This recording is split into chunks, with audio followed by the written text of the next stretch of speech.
Hey, my name's Nat. Let's see what's making news. Australia's first cybersecurity coordinator was announced today. It's a big job that's supposed to keep us safe from cyber attacks. So, who got the gig? Here's Justina. So, after extensive search for potential candidates, we found him. Not now, Michelle. Let me introduce Australia's first cybersecurity coordinator. Michelle, where is he? That's what I was trying to tell you. He's at a press conference in Canberra. Oh. Yep, it's official. Air Marshal Darren Goldie is our first cybersecurity coordinator. He's served in the Australian Defence Force for the past 30 years and is pretty excited to be taking the new position. I look forward to continuing to serve in this new role. So why is it such a big deal? Well, Australia has recently seen some serious cyber attacks. Remember the great Optus hack of 2022 where 10 million Aussies were targeted? Or the huge Medibank cyber attack that saw the personal details of 9.7 million Aussies leaked online?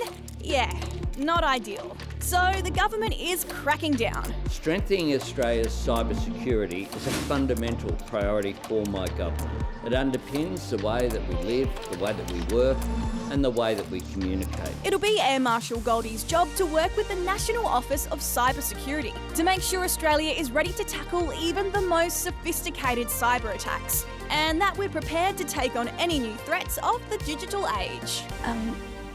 Is this going to be on national television? Yep. Great.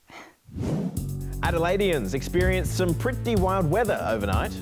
The State Emergency Service received hundreds of calls for help after heavy rain caused flooding and road closures in parts of Adelaide and the Adelaide Hills. Some were stuck in floodwaters and needed to be rescued.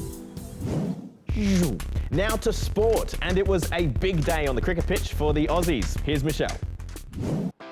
The Women's Ashes series is on. Nice start. And Aussie Elise Perry's made her mark on day one. And Elise Perry is not going to miss out on that. But she fell just short, just short of a century when she was dismissed on 99. Well, you have to feel for Elise Perry. But from a team perspective, the Aussies are pretty happy, sitting on 328 at stumps. The Queensland Maroons have won the State of Origin series. Well done to both teams, what a game. Even though New South Wales actually took the win in last night's game. To secure the title, the Blues needed to win by more than 8 points, and they only got over the line by 4. The women's series is a 2-game series, not 3 like the men's, so it all comes down to points. I hope this just pushes a little bit more for us to have the 3 games next year, but you girls did really well and deserve to have the series, so congratulations to you. Today was the NBA draft. San Antonio Spurs picked up French phenomenon Victor Wembanyama as first pick. Victor Wembanyama! And there were tears. I've dreamed of it so much that, I gotta cry, man. He's 7 feet and 5 inches tall, and his skill set has analysts calling him the best prospect since LeBron James joined the NBA 2 decades ago. Whoa, those are some big shoes to fill. Literally. Now it's time for some stories that'll make you think. Luckily, nobody was hurt. Mostly. First up, to a close call with an orca off the coast of Gibraltar. This yacht was competing in the Great Ocean Race when the team noticed the orca taking an interest in their yacht's rudder.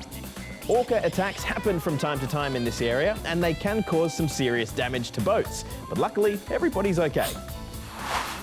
Now to a hailstorm in the US. What people came to see was Louis Tomlinson at Red Rocks Amphitheatre, but instead, concert goers got pelted by hail the size of golf balls. Luckily, no one was seriously hurt, but around 90 people were treated for small injuries. Louis later posted to Twitter saying he hoped everyone was okay and that the show will be rescheduled. And finally, to the moment a butcher in Adelaide had a surprise visitor. A tyre flew off the trailer of a passing truck, sending it hurling through the store's shopfront. Luckily, no one was hurt, but all the meat was thrown out because little bits of glass had gotten into some of it. Oh. That's all from us this week. We'll see you on Monday. Bye. Can someone get that looked at?